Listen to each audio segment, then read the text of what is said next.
Hi പ്രിയമുള്ള സുഹൃത്തുക്കളെ, PV Anwar പാർട്ടിക്കെതിരെ പറഞ്ഞ വസ്തുതകൾ തന്നെയാണ് ഇപ്പോൾ സമൂഹ മാധ്യമങ്ങൾ ഏറെ ചർച്ച ചെയ്യുന്നത്. അൻവർ MLA സെപ്റ്റംബർ 2-ാം തീയതി മുഖ്യമന്ത്രിക്ക് നൽകിയ പരാതിയും ആ കത്തിൽ പരാമർശിക്കപ്പെട്ട വിവിധ വിഷയങ്ങൾ ഉൾപ്പെടെ കത്തി നിൽക്കുന്ന 14 വിഷയങ്ങളാണ് ഇപ്പോൾ സമൂഹ മാധ്യമങ്ങളിൽ കൂടുതൽ ചർച്ചയാകുന്നത്. ഏതാണ്ട് 40ഓളം വിഷയങ്ങളാണ് കത്തിൽ ചൂണ്ടിക്കാണിക്കുന്നതെങ്കിലും 14 വിഷയങ്ങളാണ് അണ്ടർലൈൻ ചെയ്യപ്പെട്ടത്.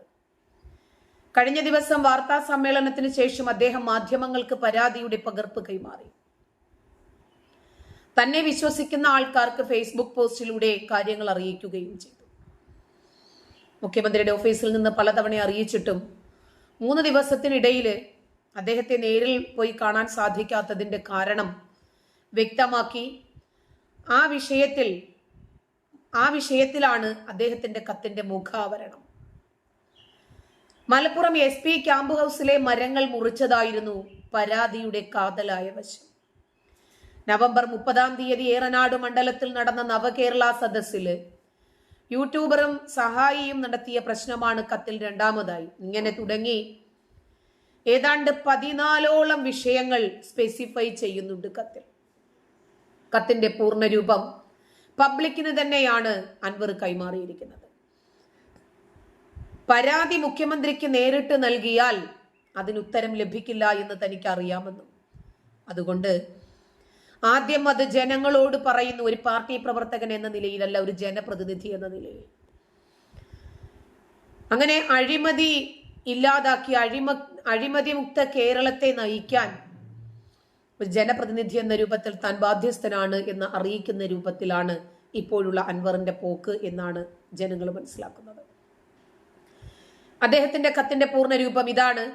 ബഹുമാന്യനും ആദരണീയനുമായ മുഖ്യമന്ത്രി അവർകൾക്ക് സർ, കഴിഞ്ഞ ദിവസങ്ങളിൽ പൊതുസമൂഹത്തിന്റെ മുമ്പാകെ ഞാൻ ഉന്നയിച്ച ആരോപണങ്ങളുടെയും സംഭവ വികാസങ്ങളുടെയും ഉറവിടങ്ങളും സാക്ഷികളും പരാതികളും മലപ്പുറം ജില്ലയിൽ തന്നെ ആയിരുന്നത് കൊണ്ടും ലഭിക്കുന്ന തെളിവുകളും അറിവുകളുമായി ബന്ധപ്പെട്ട ആളുകൾ ജില്ലയുടെ പരിസരത്തുള്ളവരായതുകൊണ്ടും ജില്ലയിലെ 2 ദിവസത്തെ എന്റെ അസാന്നിധ്യം കാര്യങ്ങളെ ബാധിക്കും എന്നതിനാലുമാണ് അങ്ങയുടെ ഓഫീസിൽ നിന്നും പലതവണ അറിയിച്ചിട്ടും കഴിഞ്ഞ 3 ദിവസത്തിനിടയിൽ അങ്ങയെ നേരിൽ വന്ന് കാണാൻ കഴിയാതിരുന്നതിന്റെ കാരണം.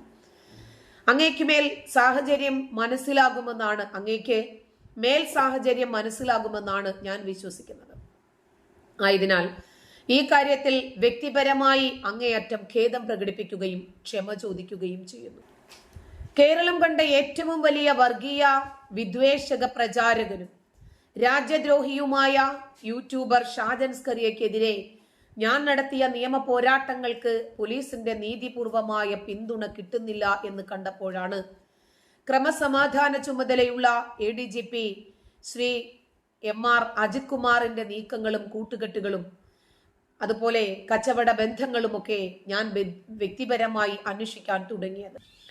ഈ അന്വേഷണം എന്നെ എത്തിച്ചത് പോലീസ് സേനയുടെ തലപ്പത്തുള്ള അയാൾ ഒരു കുപ്രസിദ്ധ ക്രിമിനലാണ് എന്ന ബോധ്യത്തിലേക്കാണ്. പോലീസ് സേനയിലുള്ള അദ്ദേഹത്തിന്റെ സ്വാധീനം കാരണം അദ്ദേഹത്തിനെതിരെയുള്ള ഏതെങ്കിലും പരാതികൾ അന്വേഷിക്കാനുള്ള ശ്രമം ഒരു ഉദ്യോഗസ്ഥരും നടത്താൻ ധൈര്യപ്പെട്ടില്ല എന്ന ഉത്തമ വിശ്വാസത്തിലാണ് ചില കാര്യങ്ങൾ പൊതുസമൂഹത്തിന്റെ മുമ്പാകെ തുറന്നു പറയേണ്ടി വന്നത്. താഴെ പ്രതിപാദിക്കുന്ന കാര്യങ്ങൾ കേരളത്തിലെ ഏറ്റവും വിശ്വസ്തരും അനുഭവസമ്പന്നരുമായവർ എന്ന് അങ്ങേക്ക് ബോധ്യമുള്ള ഒരു സ്പെഷ്യൽ ഇൻവെസ്റ്റിഗേഷൻ ടീമിനെ നിയോഗിച്ചുകൊണ്ട് കഴിയുമെങ്കിൽ ഒരു റിട്ടയർഡ് ജഡ്ജിയുടെ നിരീക്ഷണത്തിലോ മേൽനോട്ടത്തിലോ അങ്ങയുടെ നേരിട്ടുള്ള മേൽനോട്ടത്തിൽ വിശദമായി അന്വേഷിക്കണം എന്നാണ് എനിക്ക് വിനയപൂർവ്വം അഭ്യർത്ഥിക്കാനുള്ളത്. 1. മലപ്പുറം SP ക്യാമ്പ് ഹൗസിലെ മരങ്ങൾ മുറിക്കാൻ സോഷ്യൽ ഫോറസ്ട്രി നിശ്ചയിച്ച വിലയിൽ നിന്നും 180% കുറവ് വരുത്തി വിൽപ്പന നടത്തിയ കാര്യവും ശ്രീജിത്ത് എന്ന വ്യക്തി 2024 ജൂലൈ 22-ാം തീയതി മലപ്പുറം ജില്ലാ പോലീസ് മേധാവി ശ്രീ ശശിധരന് നൽകിയ പരാതിയിൽ പറയുന്ന കാര്യങ്ങളും സോഷ്യൽ ഫോറസ്ട്രി നിശ്ചയിച്ച വിലയിൽ നിന്ന് 180% വില കുറച്ച് വിൽപ്പന നടത്താനുണ്ടായതിന്റെ യഥാർത്ഥ കാരണം.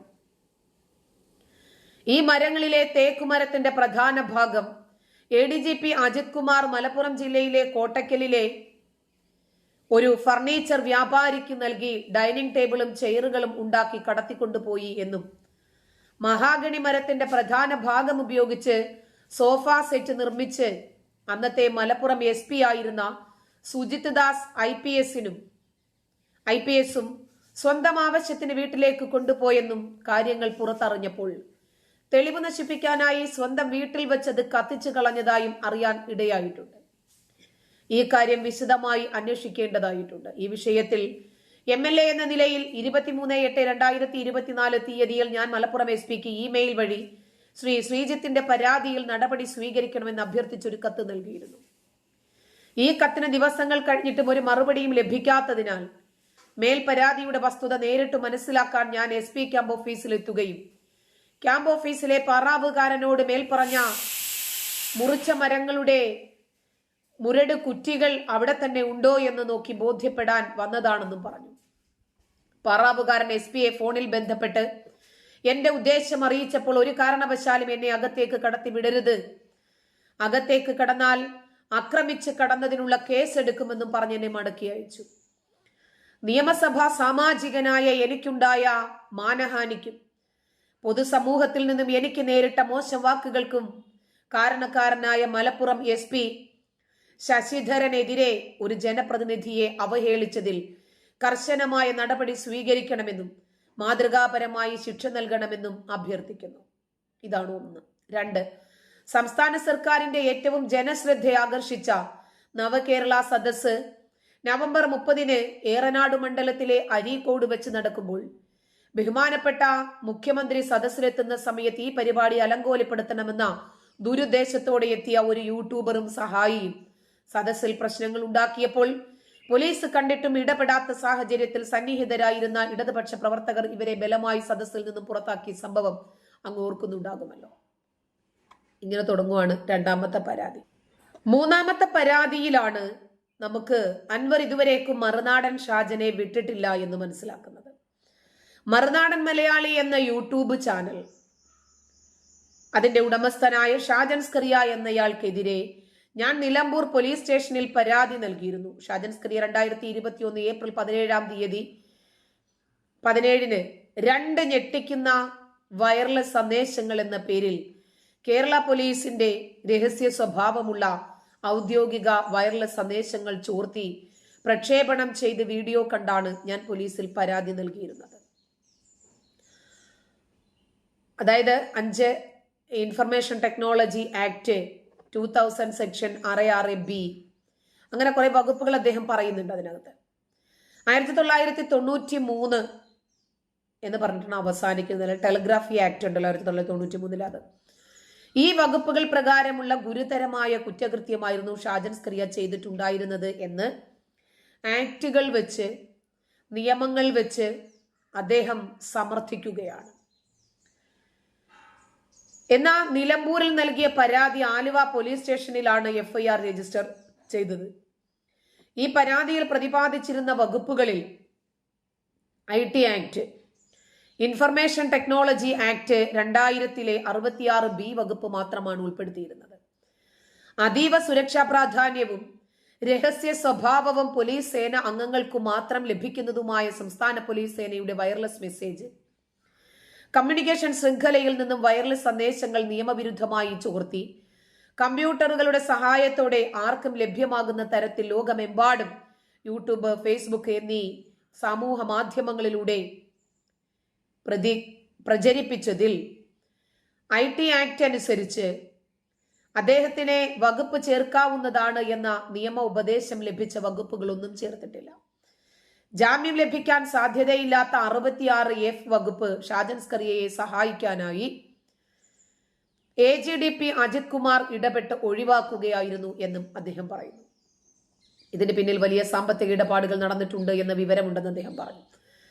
മാത്രവുമല്ല, ഷാജൻ സ്കറിയയ്ക്ക് വിദേശത്തേക്ക് കടക്കാനുള്ള സൗകര്യവും അജിത് കുമാർ ചെയ്തു കൊടുത്തിട്ടുണ്ട്. ഈ കേസിൽ നിയമപരമായി നിലനിൽക്കുന്ന IT ആക്ടിലെ വകുപ്പ് കൂടി, അതായത് IT ആക്ട് 2000 66(F) വകുപ്പ് കൂടി ഉൾപ്പെടുത്തി വിദ്വേഷ പ്രചാരകനായ ഷാജൻ സ്കറിയയ്ക്കെതിരെ ശക്തമായ നടപടിയെടുക്കുന്നതിനും അങ്ങ് അന്വേഷണ സംഘത്തിന് നിർദ്ദേശം കൊടുക്കണമെന്നാണ് അൻവർ അഭ്യർത്ഥിക്കുന്നത്. ഇങ്ങനെ തുടങ്ങി ഏതാണ്ട് 14ഓളം പരാതികളാണ് ഇപ്പോൾ പുറത്തു വന്നിട്ടുള്ളത്. തൃശ്ശൂരിന്റെ മാത്രമല്ല, കേരളത്തിന്റെ സാംസ്കാരിക ഘോഷയാത്രയായി തൃശ്ശൂർ പൂരത്തെ നാലാം പരാതിയിൽ പരിഗണിക്കുന്നുണ്ട്. ADGP MR അജിത് കുമാറിന്റെ നേതൃത്വത്തിലുള്ള സൈബർ സംഘത്തിലെ ഒരു വിഭാഗം മുഖ്യമന്ത്രി അടക്കമുള്ള മന്ത്രിമാരുടെയും MLA-മാരുടെയും ജനപ്രതിനിധികളുടെയും സംസ്ഥാന പ്രമുഖരുടെയും പത്രദൃശ്യ മാധ്യമ രംഗത്തുള്ളവരുടെയും സിനിമാ മേഖലയിലെ പ്രമുഖരുടെയും മുഖ്യമന്ത്രിയുടെ ഓഫീസുമായി ബന്ധപ്പെട്ട് പ്രവർത്തിക്കുന്നവരുടെയും ഒക്കെ ഫോൺ കോളുകൾ ചോർത്തുന്നുണ്ട് എന്ന ഗുരുതരമായ ആരോപണം ഉണ്ട്. അങ്ങനെ ഒരുപാട് പരാതികൾ രംഗത്ത് വന്നിട്ടുണ്ട്. ഒരുപക്ഷെ ഇതിന്റെയൊക്കെ നിജസ്ഥിതി എന്താണ് എന്നറിയില്ല. ഇത്രയും നാളും കഷ്ടപ്പെട്ടിട്ടും എന്തൊക്കെ തന്നെ വകുപ്പുകൾ ചേർത്ത് പരാതികൾ എവിടെയൊക്കെ കൊടുത്തിട്ടും ഷാജൻ സ്കറിയയെ കൊടുക്കാൻ പറ്റാത്തതിന്റെ ശക്തമായ രൂപത്തിലുള്ള അമർഷവും അൻവറിന്റെ കത്തിലുണ്ട്. നന്ദി.